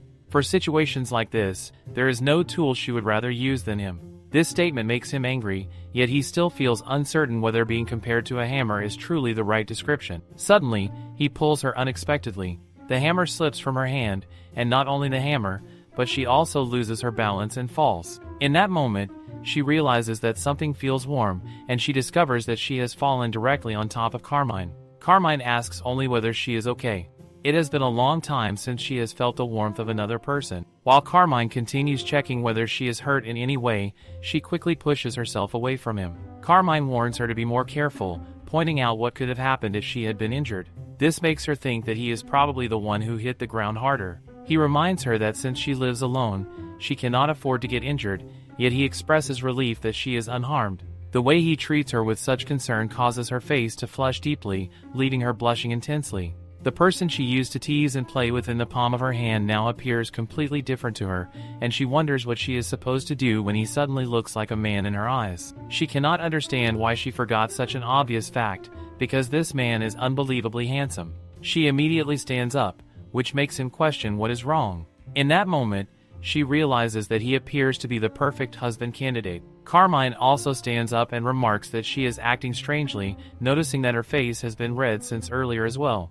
Meanwhile, Shalini silently begs him to please wait for a moment, wishing that he would give her some kind of warning before barging in so suddenly, because at this rate she feels as if she might die from a heart attack. Carmine, on the other hand, gently holds her hand and questions whether she is certain that she did not hit her head earlier, insisting that he should take a look. He soon notices that her wrist is already beginning to swell, and he questions whether she is truly okay, realizing that it must hurt a lot. Liana insists that she is fine and points out that he is the one who must be hurting instead, considering that she fell from above and only injured her wrist, meaning she got off lightly thanks to him protecting her. However, the image keeps replaying in her mind. Carmine, noticing her condition, asks her to let him see her hand again, explaining that at the very least he is good at wrapping bandages. The scene soon shifts to him carefully bandaging her hand, which makes her think that this situation feels strange. She has been in situations like this many times before as a duke's daughter, yet she cannot understand why her heart is racing so much now. She reasons that perhaps it is because something unexpected just happened, such as falling into his arms. Carmine remarks that he had expected her to be feeling down, but seeing her look energetic brings him relief. This makes her wonder whether he had been worried about her. With that thought, he gets up and states that he will be leaving now. Liana quickly asks him to wait a moment, pointing out that it is almost lunchtime and suggesting that they eat before he leaves. However, he refuses politely, explaining that he cannot impose on someone who is injured. He advises that if anything happens, she should make sure to inform him and not try to handle everything on her own like she did today. This causes her to respond with only a quiet agreement. After the door is shut, Louis approaches Liana and apologizes, admitting that he forgot how much weaker she is compared to him. However, Liana simply calls out to Louis and moves forward to hug him tightly, thanking him sincerely. This reaction makes him wonder whether she is truly alright and whether she might have hit her head or something. She knows that if it were not for him, where else would she ever have the chance to be hugged by a national treasure of a handsome man? In comparison, that loser David was nothing but an utter embarrassment, possessing a terrible personality and a face that reminded her of half-dried squid. Even so, she understands that Carmine's interest is actually directed toward Louis. That is why he even proposed during their first meeting, and she realizes that the moment that just happened was likely all part of his attempt to win Louis over. Yet, even if he was using charming tactics, his appearance is simply too attractive to resist. Now she finally understands why emperors throughout history made foolish decisions over beautiful people. At the same time, she feels guilty about sending him away on an empty stomach. She begins to wonder whether she should prepare a sandwich or something for him. Before doing anything else, she decides that she first needs to boil some potatoes. Meanwhile, Louis feels extremely tired and somewhat sad, realizing that he has done so much work with the hammer today that he cannot transform into a hoe now, and therefore he needs to rest. Liana says that she is boiling the potatoes, not harvesting them, so he can simply go and rest on the bed.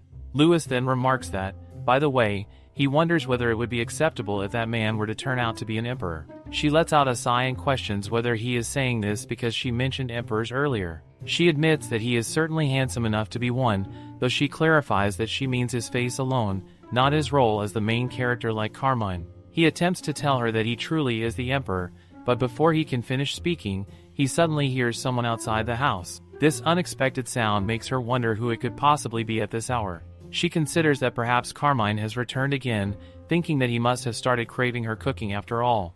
Without hesitation, she moves toward the door and opens it. However, her eyes widen in shock the moment she sees who is standing there. The scene then shifts to Carmine, who reflects that no matter how much work he does, it never seems to end. In truth, his thoughts remain completely disorganized because of what happened earlier. At that moment, Granny approaches him and asks whether he is alright. He replies that he is fine and invites her to come inside. At the same time, he notes that it is already late and questions why she has not gone to rest yet. Granny explains that she thought he might be hungry, so she brought him a little something to eat.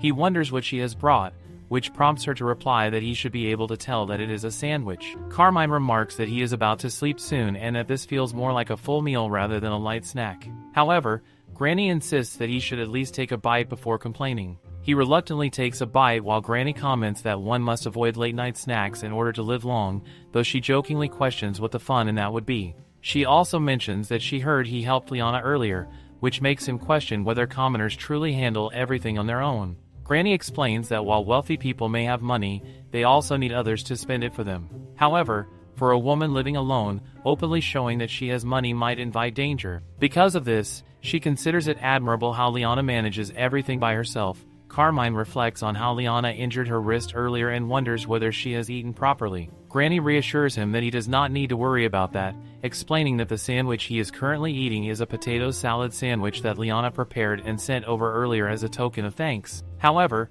Granny admits that Liana's face looked a little pale, which makes her wonder whether it is because of the injury. Carmine comments that he told her to rest, yet she refuses to listen. Granny eventually leaves, remarking that he is just like her, eating while working, and with that observation, she takes her leave. Carmine knows that he should visit her tomorrow, both to thank her for the sandwich and to check on her injured wrist, though he realizes that he does not truly need an excuse to visit her. Suddenly, he hears a strange sound. The noise seems to be coming from the window, and he immediately wonders whether it could be an assassin. However, to his complete surprise, he discovers that it is actually the ego's sword making the noise. He goes to the door and opens it, and a question is raised about whether he has finally decided to submit himself. This makes Louis think that the man is resolute, yet it also seems that Louise must have said something to him, though he cannot hear her voice at all. It is clear that the man is in a hurry, but the exact reason remains uncertain. Suddenly, something strikes him, and he wonders if something might have happened to Liana. At the same time, Liana is seen lying in her bed, struggling. Merely meeting him once has left her bedridden. There is a strange sense of satisfaction in it, yet she cannot help but feel overwhelmed with stress. She begins to question herself, wondering if she had been secretly holding onto expectations simply because they are family. Earlier, when she had opened the door, it had been her father. She notices the unsettling pattern, first the nanny, and now her father. Something feels off. He is behaving in a way that seems almost like a disguise. She remarks that it has been a long time and that he appears the same as ever. However, the Duke responds that such a thing could not be true, as he has been losing sleep day after day, worrying about her. She finds herself unable to make sense of his words. This entire situation was never part of the original story. In that version, Sayana arrives in the world, becomes engaged, and 2 years later the story ends with their marriage. Reflecting on it now, everything has felt strange from the very beginning. Unlike the original plot, Sayana became engaged immediately upon arriving in this world, and Liana herself was brought down before she could even commit any villainous act. The pace of the story feels unnaturally fast. She wonders if she had skimmed through the novel too carelessly. If this is indeed the story after the original ending, then the original Liana would have likely died due to harsh condition. And yet, the very man who had abandoned her to such a fate now stands right before her. She points out that he had never cared about her before. With 5 other daughters to marry off, he had no need for her. At the very least, he is no longer confusing her name. The Duke takes her hand, admitting that he knows she must resent him. However, he explains that he had feared that helping her would only anger the royal family further. Fortunately, his guest had been correct by quietly accepting punishment. The crown prince now pities her and is secretly searching for her. Her gentle and obedient nature must have made him miss her. Hearing this, she feels hurt. It seems clear to her that he simply needs the strength of the duchy again. Welcoming a girl from another world as crown princess might have once seemed exciting, but in reality, she would be of little use in managing internal affairs or gaining influence. Instead, they likely faced backlash for discarding a flawless fiancé so cruelly. Bringing her back now would improve public opinion and repair his relationship with her father. The Duke questions her expression, remarking on how she looks, but she abruptly pulls her hand away and declares that it has nothing to do with her anymore. This confuses him, and he presses further, asking what she means. Surely she does not intend to refuse returning, especially when she could once again become the crown princess. Liana responds firmly that the title of crown princess has nothing to do with her anymore. She is no longer Liana Pond, she is simply Liana.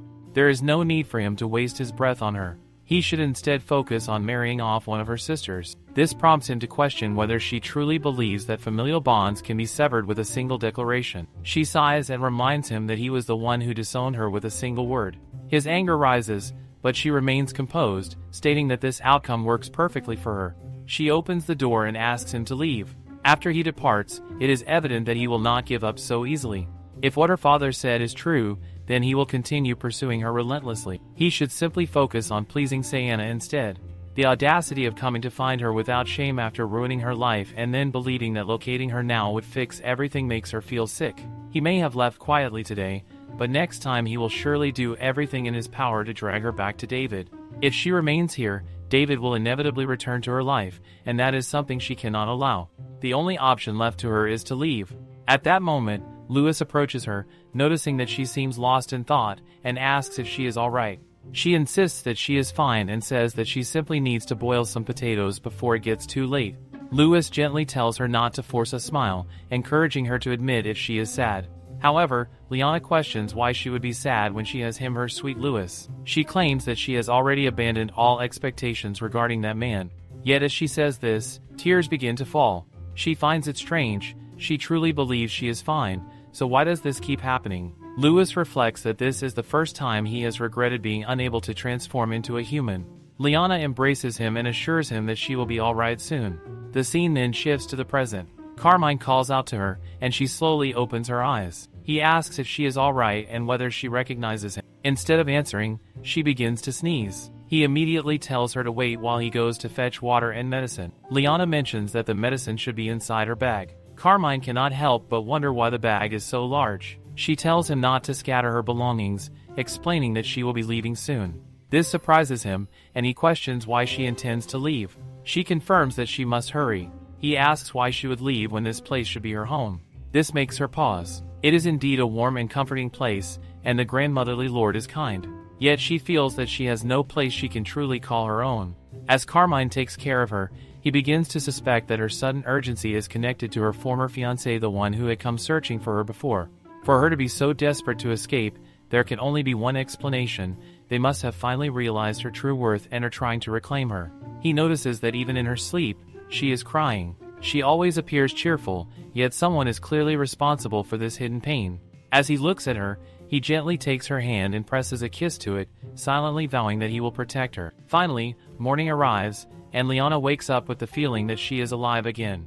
Louis comes to her at once and wraps his arms around her, remarking that in all his life he has never seen such a fragile master. His words make her pause, and she wonders if he had truly been that worried about her. She then asks him how long she has been asleep, realizing that she needs to hurry.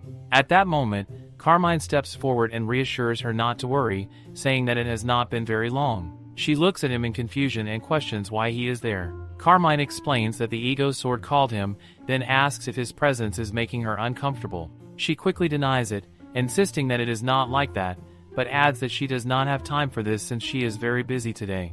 Carmine asks her to wait, reminding her that she is a patient who has just woken up and needs to eat first. Soon, breakfast is brought to her. She looks at the meal with uncertainty, wondering if Carmine was truly the one who prepared it. Nevertheless, she expresses her thanks and takes a bite. As soon as she does, Carmine asks where she is planning to go. She is startled and questions whether she had said something like that while she was half asleep. Carmine explains that her packed bag gave it away. She reassures him that she is not leaving the place entirely, which leads him to ask where she is going instead. She turns the question back on him, asking why he wants to know. He answers simply that he intends to go with her. This catches her completely off guard, and she wonders what he is saying all of a sudden. She points out that he must have responsibilities in this area, but he replies that while it is true he came to retrieve the ego sword and it is now with her, that is not his main reason. He steps closer and takes her hand, admitting that he is worried about her. His sincerity causes her to blush. He continues, saying that he cannot ignore the thought of her being sick and alone like she was the previous day, or crying out of loneliness. He believes she needs someone to wake her from nightmares, and for that reason, he wants to stay by her side. She had not expected him to care so deeply, and his words move her greatly. However, she knows she cannot keep relying on a friend in this way. She thanks him but tells him that she must refuse. Carmine, however, insists that he is not joking. If she has nowhere to go, she can come to his home instead. This makes her question whether he is proposing again, and she asks him to stop joking. At the mention of a proposal, he becomes serious and says that he wants to say it properly. Then, to her complete shock, he lowers himself onto one knee and asks her to marry him. She is utterly bewildered, unable to comprehend how packing her belongings to leave has suddenly turned into a marriage proposal. Louis quietly tells her that Carmine is completely serious. He recalls how, the moment he heard that she was unwell the previous night, Carmine had rushed over without hesitation. Liana knows that even if Carmine's feelings are genuine, being with her could place him in danger. She has not even explained her situation or her true identity, so she believes she should refuse him. Yet when she looks at his face, she hesitates. In her mind, she acknowledges that he is handsome, dependable, and always there for her even in her weakest moments. He respects her and embodies everything she had once imagined in her ideal partner. Turning him down and leaving him behind feels deeply unfair. Observing her hesitation, Carmine wonders if this will be another rejection. With no other choice, she finally reveals the truth. Her real name is Liana Pond, and she is one of the 5 daughters of the duchy. He listens calmly, simply responding with a quiet acknowledgement. His reaction confuses her, and she asks if he is not surprised. He explains that he will listen to everything before reacting, then asks if she is packing to return to the Pawn Duchy. She tells him that her father had come to take her back against her will, and that she is only leaving to escape him for a while, as she sees no other option. As she thinks further, a realization strikes her. Does she really need to go somewhere far away? If her father cannot find her, that alone would be enough. Perhaps she could remain here and simply find a place to hide temporarily instead of leaving altogether. She thanks Carmine, saying that he has helped clear her thoughts. She tells him that she is going out for a while, but before she can leave, he stops her, pointing out that she has not yet answered his confession. She cannot help but think that he is like an unstoppable force of flirting, his personality so different from before. Carmine clarifies that he means everything he said. Even after her situation is resolved, she does not need to wait, he will stay by her side. She warns him that her father is a duke, and even he might not stand a chance if he were to come here. Carmine reassures her without hesitation, saying that no matter what happens, he will protect her. He asks her to look at him and give him an answer. Then, with unwavering determination, he asks her to date him with marriage in mind.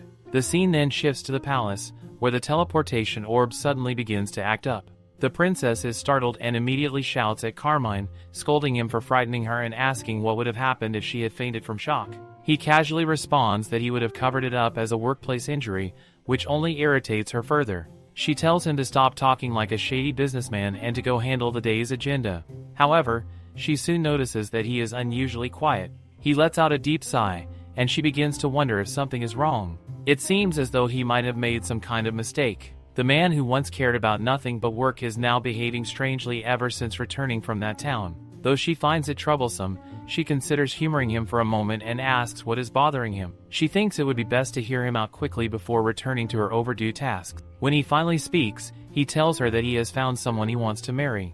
At first, she simply processes his words in silence. Then, all at once, she erupts in shock, shouting in disbelief at the mention of marriage. The princess nearly drops her teacup, her composure slipping as disbelief overtakes her. She questions whether they are truly speaking about a real human woman and not a cat, and the thought unsettles her. It forces her to reconsider everything she has believed about him until now. She reflects on how numerous noble ladies have exhausted themselves trying to capture his attention, only for him to suddenly speak of marriage after spending his time petting cats. The sheer absurdity of it leaves her stunned. Nevertheless, as a noble woman of the duchy, she quickly resolves to gather information regarding the annulment. Germain, composed as ever, adds that while she conducts her investigation, he would like her to look into 2 additional matters. He expresses his desire to erase the Pawn Duchy chief from existence, and if that proves impossible, he intends to annex Poston as imperial territory.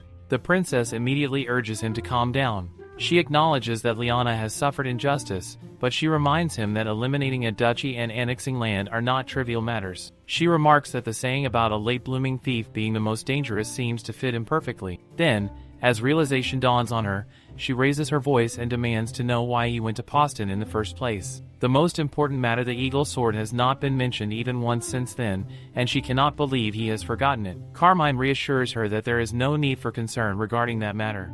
His calm confidence leaves her with little room to argue, and she decides to say no more.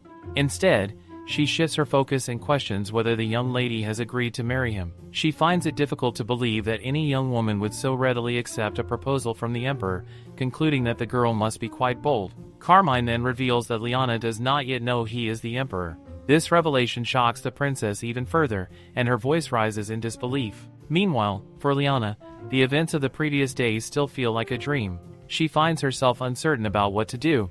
Carmine's expression lingers in her thoughts, and she realizes that his feelings are genuine, not something shallow or fleeting. Her heart races so intensely that she cannot even bring herself to meet his gaze. When Carmine questions whether her hesitation stems from an inability to forget her former fiancé, he grows visibly serious and remarks that if that is the case, he would have to cut the man's head off. Liana immediately protests, telling him that he cannot say such things so casually. She is overwhelmed, unsure of what she is supposed to do.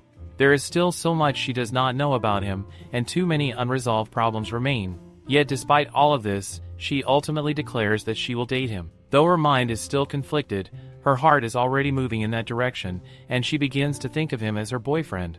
The scene shifts, and Liana is now with the old grandmother. The elderly woman mentions that someone has brought her a plant. It is not the type typically used for grafting, yet it tastes remarkably delicious. She wonders aloud if it could possibly become even sweeter. Liana responds affirmatively. The grandmother cautions that eating too much of it might cause a stomachache, and in response, Liana accidentally addresses her as brother-in-law, causing an awkward moment. Realizing her mistake, Liana immediately apologizes, flustered. The grandmother gently reassures her that there is no need to apologize. However, she expresses concern, noting that Liana, who usually shines brightest when speaking about farming, now seems unusually downcast. Liana reflects inwardly, recognizing that her troubles stem from her grandson, yet she finds it difficult to explain such matters or even decide where to begin. Instead, she changes the subject and mentions that her father recently came by. She explains that the crown prince is searching for her again. The grandmother questions his motives, and Liana admits that she is unsure. She speculates that he may want to win back sympathy from the nobles or perhaps force her into cleaning up after the crown princess as his consort. The grandmother grows indignant at the thought, declaring that she should block him using her authority and questioning how he dares to enter the territory without permission. However, Liana quickly asks her not to do that, insisting that she does not want to cause trouble. When asked what she plans to do instead, Liana reveals that she has been considering leaving the place for a while. The grandmother responds with quiet pride, stating that while it may not be self-praise, there is no place more welcoming to outsiders than this one. She reminds Liana of the sweet potato field she first cultivated, which may have already been seized by the Lord, and points out that Liana is not particularly street smart. The dangers of wandering elsewhere weigh heavily in her words. Overwhelmed, Liana blurts out that her boyfriend has told her to stay here. The grandmother immediately asks who this boyfriend is, and Liana shyly confirms the relationship. The grandmother presses further, wondering if it is someone she knows. At that very moment, Carmine enters and calmly confirms that it is indeed him. The grandmother looks between the two of them, her surprise quickly turning into excitement. She enthusiastically declares that they should be married immediately, suggesting next week and even expressing her wish for 3 children, insisting there is no time to waste. Carmine, slightly taken aback, points out that they have only been dating for a single day. The grandmother laughs at herself, admitting she may have gotten too excited, and then asks when their relationship even began. Liana notices how uncharacteristically shy Carmine appears and finds it difficult to reconcile this with the man who had been so boldly flirtatious the day before. She explains that they grew closer while sharing meals and that things simply developed naturally. The sight of them holding hands fills the grandmother with joy, and she asks what they plan to do next. Liana admits that they have not decided anything yet and jokingly suggests hiding in an ice cave. The grandmother quickly dismisses such an idea and proposes that Liana stay in the Lord's castle instead. She reasons that no matter how bold Liana's father may be, he would not dare enter the Lord's castle without permission, nor would he think to search for her there. Liana considers the offer, feeling that it would indeed be a safe and comforting option, but she hesitates, worried about causing inconvenience. The grandmother reassures her warmly, saying that she would be delighted to have her stay, as the castle often feels lonely. Hearing this, Liana feels a surge of happiness. She reflects on how fortunate she is to have ended up in this place after being abandoned, where she met someone as kind as the lady grandmother. The grandmother, in turn, insists that her kindness exists because of Liana and urges her not to overthink it. With that, she leaves to instruct the butler to prepare a room for Liana. As the arrangements are being made, Carmine adds that the room should be close to his own, insisting that if anything happens, he must be the first to reach her. His words cause Liana to blush deeply, and she exclaims that he should express himself more plainly, as his current way of speaking is far too overwhelming. Unable to contain her embarrassment, she quickly excuses herself and leaves the room. Once the door closes, the grandmother turns to Carmine and admits that she truly does not understand his thoughts. Carmine asks whether she disapproves of the relationship or if her concerns stem from Liana's status. The grandmother reacts strongly, insisting that he should not mistake her for someone who would oppose such a union over something so trivial. Instead, she points out that Liana does not know he is the emperor and questions when he intends to reveal the truth. She warns that if Liana discovers it later, she may feel deeply betrayed. Carmine responds honestly, explaining that he never intended to keep it a secret. However, he admits that he is afraid that when faced with the truth, Liana might choose the simple life of the farm over him, the emperor. He remains quiet for a while after asking his grandmother whether she believes Liana would abandon the farm and choose him instead. His grandmother replies that Liana is certainly happy living there, but he must tell her the truth. A relationship built on lies, no matter how beautiful it appears, ultimately becomes an empty illusion. Her words are shaped by her own past, as she recalls how her husband once spoke of living happily together, only for reality to prove otherwise. She questions whether an emperor of an entire nation could truly live only for one woman. She adds that Liana should be satisfied with having been the crown princess and criticizes the selfishness in expecting more. Despite her harsh tone, she makes it clear that she genuinely cares for both of them. She considers Carmine her dear grandson and Liana her precious friend, and she sincerely hopes that the two of them can live happily without experiencing the kind of pain that defined her own marriage. Her unhappy union is well known, even within the royal family. Though she is acknowledged as a master of swordsmanship, she wonders aloud whether she might have been happier had she never come to the Empire at all. Carmine understands her point. He knows he cannot force Liana to give up what she wants for his sake, because such a choice would never bring true happiness to either of them. Instead, he resolves that protecting Liana and her farm while finding a way for them to be happy together is what truly matters. Standing outside, lost in thought, he reflects on how what began as a half-joking idea now feels like the only viable path forward. If he annexes the lands as part of the Empire, given their proximity to its borders, the task should not be overly difficult. He wonders if doing something of that magnitude might earn Liana's forgiveness when he eventually reveals his true identity. For the first time, he experiences a deep fear of not being accepted by someone he cares about. The scene then shifts. Liana is filled with excitement as she looks around her room, marveling at how spacious it is and how soft the bed feels. The brightness in her voice seems to dispel all of Carmine's worries. Although she had been uncertain earlier, she now feels relieved and grateful. Thanks to Carmine, she is staying in the safest place possible, the Lord's castle.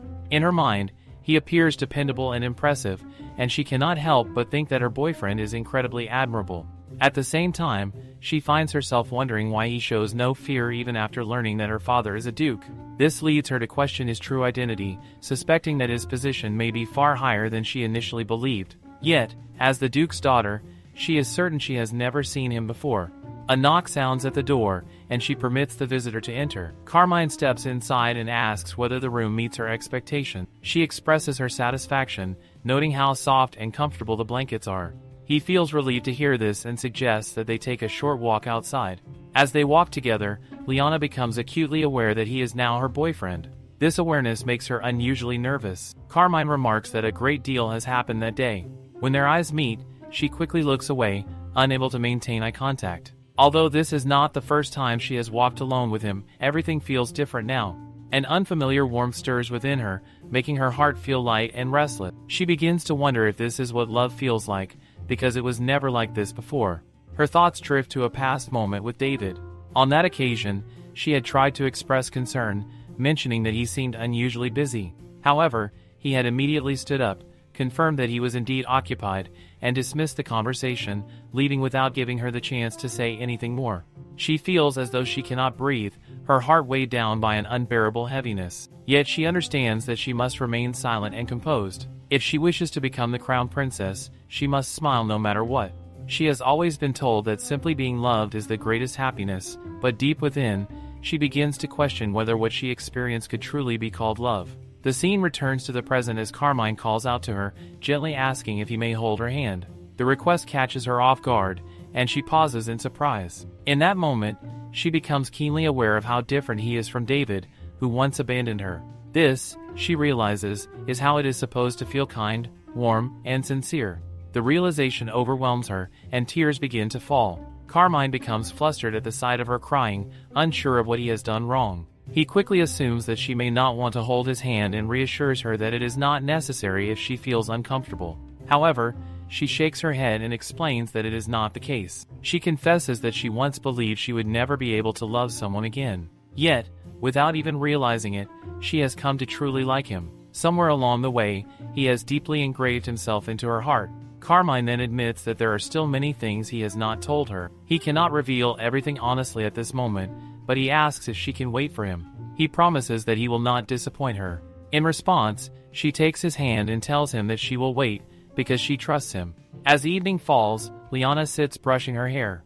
Exhaustion begins to settle over her, and she reflects on how large the room is, wondering whether she will even be able to sleep properly in such a vast space. Although she grew up in similarly grand rooms at the Duke's estate, something feels different now. A lingering sense of unease tugs at her, as though she has forgotten something important. Suddenly, she remembers it is Louis. He appears clearly upset, reminding her that she said she would return shortly. He cannot understand what she has been doing all this time. She apologizes repeatedly, explaining that she had planned to come back for him in the morning. This only makes him even more irritated, accusing her of being mean after he waited for so long. She continues to apologize and informs him that they will be staying at the castle for a while. She adds that she will explain everything tomorrow as well. However, this does little to calm him, and he continues to complain loudly about her behavior. The next morning arrives. As Liana awakens, she notices that another beautiful princess is lying beside her. At first, she glances at the unfamiliar figure and then turns her face away, assuming it must be a dream. However, the princess suddenly shouts at her to get up, scolding her for closing her eyes again when someone is standing right in front of her. She even declares that Liana will lose 20 points for her behavior. Startled, Liana realizes that this is not a dream. She quickly asks who the girl is, confused by her presence in what she believes to be her own room. The princess confidently introduces herself as Susan. This leaves Liana wondering if Susan is the original owner of the room, as the confidence she exudes is undeniable.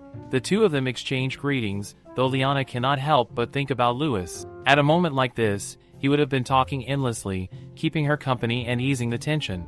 Instead, she finds herself facing Susan alone. Gathering her composure, Liana informs Susan that, in case she was unaware, the room now belongs to her, as the Lord has instructed her to stay there. Susan calmly replies that she already knows and adds that she came specifically to see her. As she speaks, she offers Liana a grim smile, one that carries an unsettling undertone. The scene shifts to Liana taking a quiet walk.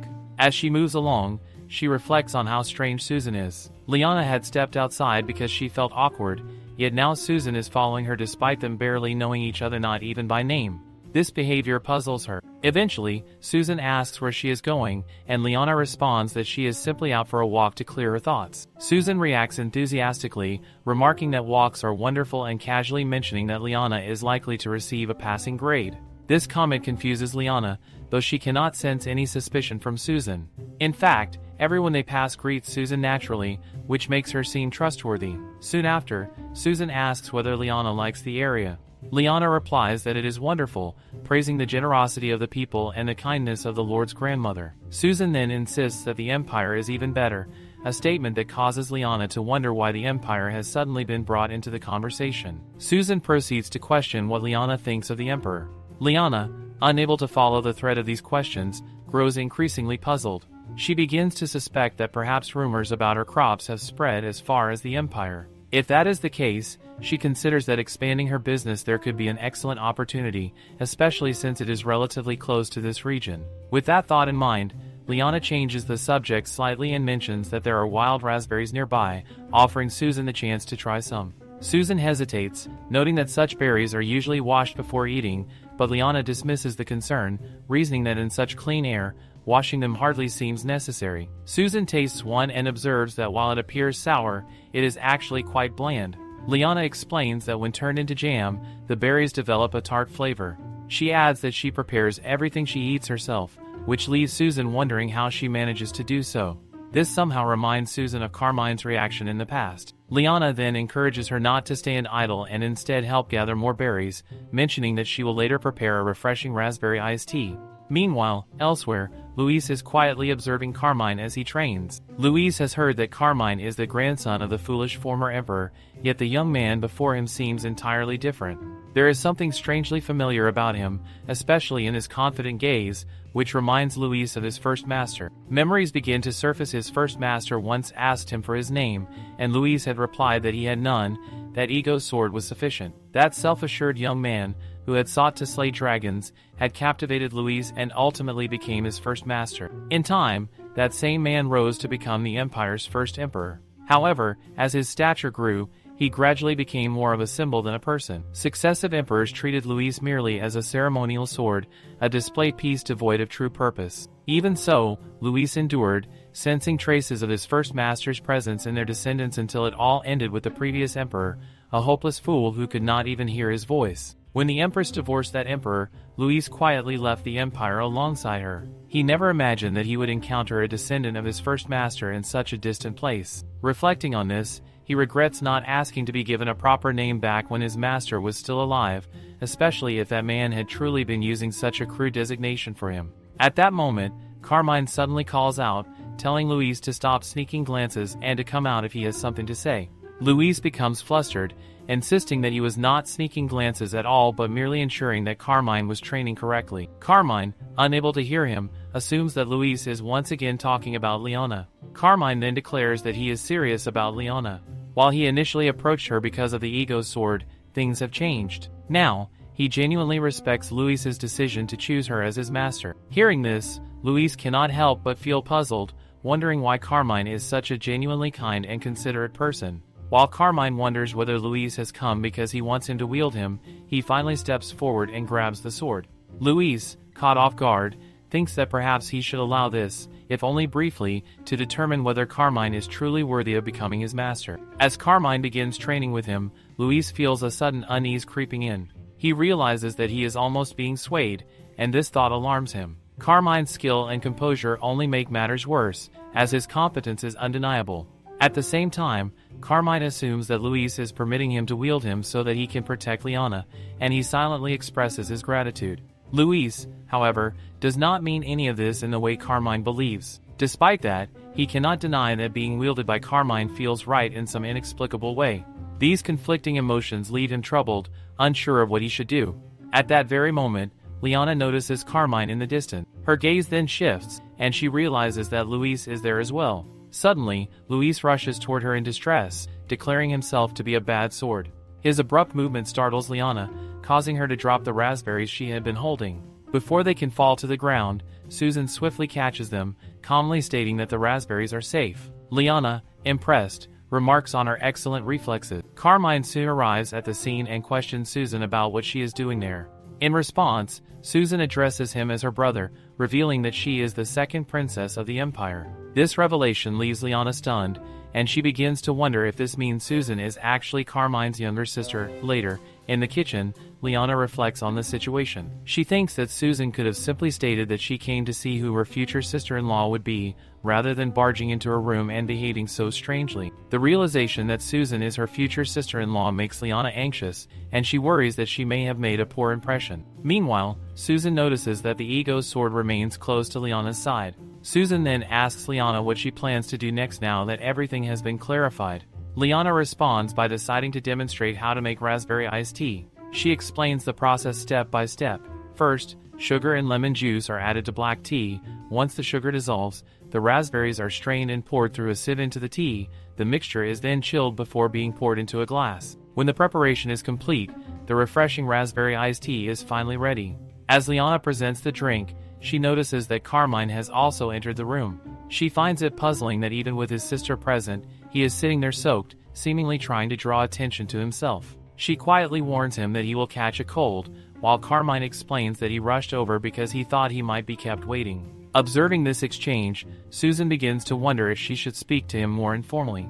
At that moment, the grandmother enters from the back and asks whether they have already finished. Liana replies that, with Susan's help, everything was completed quickly. When it is suggested that the two of them made the tea together, Carmine laughs, and the grandmother joins in, clearly amused by the unexpected teamwork. Susan, however, senses something unusual. The atmosphere between her brother and their grandmother feels different from what she is accustomed to. More importantly, despite Carmine being the emperor, everyone is speaking to him in a casual manner. This leads her to suspect that Liana may not actually know his true identity. Judging by their behavior, this assumption seems correct. She prepares to reveal the truth, but before she can speak, Carmine abruptly intervenes. He remarks that it has been a while and asks if she would like to talk with her brother. Susan reacts with disbelief, exclaiming that what he is saying is absurd. Nevertheless, Carmine ushers her outside, insisting that they step out and talk for the time being. After they leave, Liana turns to the grandmother and admits that she had no idea Carmine had a younger sister. The grandmother explains that he actually has two younger sisters, twins, and that they likely came because they were worried about him, as he has been away for quite some time. This revelation causes Liana to pause and think more deeply. She begins to wonder if the unspoken secret surrounding Carmine might be connected to his sisters. If that is the case, then it could mean that the troubles related to her illness have already begun to surface. A few days earlier at the Imperial Palace, Susan is in the middle of a full-blown tantrum, loudly demanding to know exactly when her brother will return. She wants to take a vacation to the south, yet finds herself unable to leave the capital because of his prolonged absence. The first princess responds with calm resignation, telling her to give up on waiting, as it does not seem like he will return anytime soon. She admits that she does not know what exactly has happened, but mentions that there are rumors he has found someone he intends to marry. This revelation immediately catches Susan's attention. She finds it absurd that a man who once showed interest only in cats is now suddenly planning to marry, and she questions whether such a person even truly exists. The first princess confirms that, Surprisingly, it is indeed true. This leads Susan to another concern. She wonders about the ego sword and whether he is too preoccupied with his personal affairs to bring it back. The first prince speculates that perhaps the situation is not one of romance but rather unrequited love, and considers the possibility that her brother may feel unable to return because of how things have unfolded. As the emperor of a nation, he seemingly lacks nothing, yet something is clearly holding him back. Despite all of this, Susan resolves that she will have to see her brother herself and personally bring back this supposed fiancé. Her determination prompts the first princess to sharply reprimand her, insisting that she should not interfere in someone else's love life and should instead focus on her own responsibilities. However, Susan refuses to listen and runs off, complaining that it is unfair for him to enjoy what seems like a vacation alone. Now, back in the present, Susan confronts Carmine with visible frustration, demanding to know what on earth he is doing and whether he even understands how long Liz and she have been waiting for him. Carmine, however, assumes that Liz is likely too occupied with her work to care that much about his absence. Susan immediately rejects this notion, insisting that it is not true. She then questions him about his secrecy, asking why he never revealed that he is the emperor, especially when the ego sword is right there treating Liz as its master. She cannot understand why he would allow such a situation to persist. Furthermore, based on what Liz has said, Susan knows that Carmine is planning to marry her. She warns him not to claim that he is merely hiding his identity to obtain the ego sword. Carmine quickly denies such a motive, admitting that while he may have acted that way in the past, he cannot bring himself to marry without love now.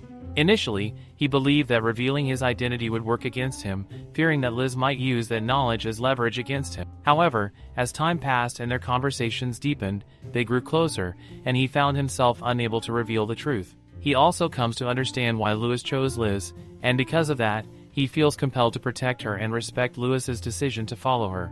Susan realizes that, in the end, his silence stems from fear that Liz would come to hate him if she learned the truth.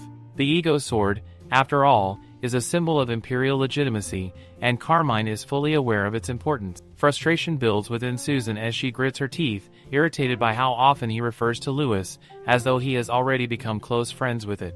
She challenges him further, asking whether he would simply accept it if the ego sword decided never to return. Carmine responds that, ultimately, through marriage, he would be able to share ownership of it, and therefore considers the issue effectively resolved. Unwilling to let the matter rest, Susan presses on. Even if he claims to have secured the ego sword, she demands to know when he plans to return. She reminds him that, regardless of the presence of their grandmother, this place is still a foreign country. Carmine reveals that he has already asked Liz to consider incorporating this region into the empire. By doing so, he would no longer need to leave and could continue managing affairs from there as he currently does. Susan is taken aback, questioning whether he is serious, and wonders why Liz has not mentioned such a significant matter to her. Carmine assures her that he is entirely serious. He explains that the location is near the border, making it relatively easy to integrate into the Empire's systems, including communication networks and teleportation zones. He adds that remote governance is perfectly reliable under such conditions. Once it becomes Imperial territory, the Ministry would have no grounds to oppose the arrangement. He expresses confidence that Susan herself will come to appreciate the place if she stays long enough, insisting that it is, without a doubt, a wonderful place. Susan internally fumes, wondering if Carmine truly believes she came all this way just to listen to such nonsense. As he continues explaining that his identity must remain a secret until everything is settled, her frustration boils over. She declares that she does not care and calls her brother an idiot, convinced that this entire situation is somehow Liana's fault. Yet even as she thinks this, she cannot help but feel as though this year itself is cursed, as if she has been stuck endlessly babysitting troublesome figures. She questions why Liana always seems to end up surrounded by such complicated people. Liana, noticing her agitation, asks whether she has had a fight with Carmine. Susan, on the verge of tears, refuses to engage and tells her not to speak to her. Nearby, the glass greenhouse catches Liana's attention. The surrounding area appears neglected and messy, leading her to conclude that it has not been properly maintained. She recalls suggesting to her grandmother that they have a picnic there, but remembers how her grandmother's expression twisted at the idea. This makes her wonder if there is some complicated history tied to the place. Without dwelling on it further, Liana heads down and asks Louis if he can transform into scissors, as she intends to tidy up the flower beds. Susan immediately protests, insisting that such tasks are meant for gardeners. Liana responds casually, acknowledging the point, but continues anyway. She sits down beside Susan, repeating her earlier remark in a thoughtful tone. Susan, already furious from her argument with her brother and exhausted from doing random chores all day, insists that a future empress should not be doing such things. Liana, however, calmly tells her that if she is going to help, she should at least wear gloves, as beginners are likely to hurt their hands. This only aggravates Susan further, who raises her voice and demands to know if Liana understands her at all, insisting once more that an empress should not be doing this kind of work. At this point, Liana has had enough. She directly questions what Susan is trying to say and whether she is simply venting her frustration. She points out that if Susan is going to keep grumbling, she might as well use that time to reconcile with Carmine. She adds that it is only natural for people to work to make a living, and if Susan is to become a leader, she should lead by example. Susan is struck by these words, recalling how her brother once said something very similar, that leaders should eat less and work harder for their people. This realization leads her to understand, perhaps for the first time, why he has fallen for Liana. After a moment of silence, Susan abruptly asks Liana whether she loves her brother. The sudden question catches Liana off guard, leaving her confused about what prompted it. Susan begins to explain, speaking about how difficult their brother's life has been since childhood. She describes their grandfather as a strict and terrifying man. Liana asks if she is referring to their grandmother's former husband, and Susan confirms it. She explains that he particularly despised Liz, constantly nitpicking even the smallest things, and that their brother would always stand up for them, only to be scolded in return. Despite his tendency to nag and his rigid nature, Susan recalls how he never once held her back. Whether she wanted to learn horseback riding or beg for a wooden sword, he always supported her and encouraged her to pursue what she was good at. Reflecting on this, she realizes that she may have become overly sensitive without even noticing it. Turning to Liana, she offers an apology. Liana, in turn, reflects that this sounds exactly like Carmine. He has never once belittled her for being a farmer. She reassures Susan that everything is fine and remarks that Carmine is fortunate to have such kind siblings. She then shares her own past, explaining that when she was cast out of her home, no one came to her aid, not even her sisters. She describes how pitiful her life once was and how she used to believe that the world was something one had to navigate alone. However, when Germain told her that he would protect her, it surprised her deeply. Meeting him became a blessing in her life, and she now wishes to become that kind of person for him as well. Hearing this, Susan stands and sincerely asks Liana to take good care of her brother. She tells her that if she ever faces hardship, she should come to her as well, because they are going to become family. The word family fills Liana with warmth and happiness. The two of them clasp hands, promising that they will both do their best. Suddenly, a loud commotion interrupts the moment. Someone outside is shouting, demanding to be let in. The man is clad in armor, his presence imposing and urgent. Susan, startled, wonders what is happening. Soon after, the butler arrives and informs them that, for the time being, they must remain inside the greenhouse. Intruders are attempting to enter the estate without permission.